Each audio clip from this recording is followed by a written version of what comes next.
Welcome to Not Milk Never Milk. Subscribe if you're lactose intolerant. You start by selecting the right band for your goal: light for mobility, medium for strength, heavy for power. Once chosen, attach the band to the boot heel loop and make sure it sits flat with no twists. Step into a hip-width stance and set a slight knee bend so your joints are safe. Engage your core to stabilize the pelvis.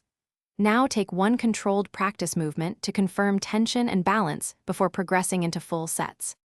You should focus on control. Lower into the eccentric phase slowly, about a 3 count, then drive back with intention for the concentric.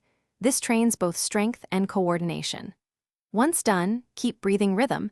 Exhale during the effort, inhale on the return to maintain intra-abdominal pressure. Make sure to monitor tempo and volume. Choose 3 sets of 8-12 reps for strength or timed 30-second intervals for conditioning. Also, you finish sessions with a short cool down to reset tissues. Walk lightly and perform targeted hip and calf stretches for 5 to 10 minutes. To progress, increase band resistance, add reps, or shorten rest, but change only one variable at a time so you can track what works. If something feels sharp or unstable, stop immediately. Once stopped, inspect band placement and tension, reduce resistance, and reassess form.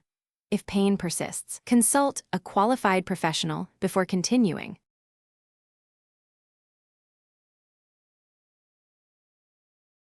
Thanks for watching. If this was helpful, leave a like and consider subscribing. See you next time.